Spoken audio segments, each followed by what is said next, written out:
Cartoon को सट नहीं लगदी, कोठे उत्तों ढावे, भावें कंधी थल्ले आवे, ऊंदी खेड नहीं मुकदी। शहर दी भीड़ च फस वञे या जंगल राह विसारे, ऊंदी रांद नहीं खुटदी। ओ तां अपनी झूमर पैंदा टुरदा रहिंदे। शायरी को तां बंदे दे हक च बोलना चाहिए। बंदा जिहड़ा हाकिम अते महकूम दी वंड च मारिया वेंदा पे, बंदा जिहड़ा ताकतवर अते हीणे दी तकसीम च खराब पिया थींदे। सवाल यह है जो असाडी शायरी ताकतवर दी, हाकिम दी, धाड़ेल दी, वकील है या वत ऊँ बंदे थी जिंदे ते सदियां तू चढ़ाई की गई है। जी हाँ, शायरी को तो सारे हक च बोलना चाहिए, बंदे दे हक च बोलना चाहिए। पर इत्थां उर्दू गज़ल दी जागीरदाराना सिंफ, जागीरदाराना जमालियात या वत आखो फ्यूडल एस्थेटिक्स को सरकारी तौर पर सारे दिमागां दे विच इंपोज किया गया। असारे मकामी को गुल बुलबुल दा धोखा दिता गया। असारे मकामी को एक इंझे जाली हेजर दा झांसा दिता गया जिहड़ा हेजरूं दा है ही कहना।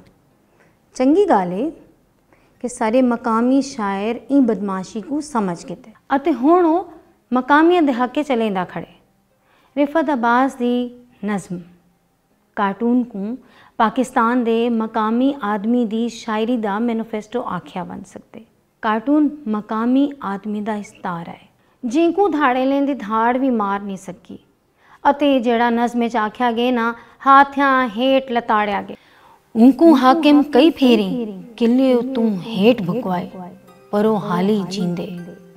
उनको वलवल हाथ्यां हेठ लताड़िया मिट्टियां उत्ते लिंबिया गए। उंदे उतों शाही फौजां परेड करेंदियां अक्सर लंघन पर वो अपने आखी भवेंदा सिर को मूंढे नाल जुड़ेंदा संगत्यां रले वल धुरक पौंदे।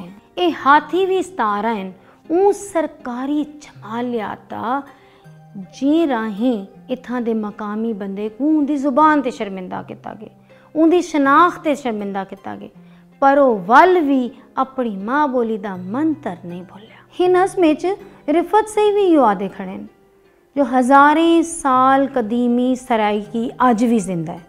क्यों जो वो अपनी जुबान बचा गिद्दी है। कार्टून इस्तारा है वो मकामी सराइकी दा जिन्हें अपना विजडम, अपना कल्चर, अपनी जुबान बचा गिद्दी है।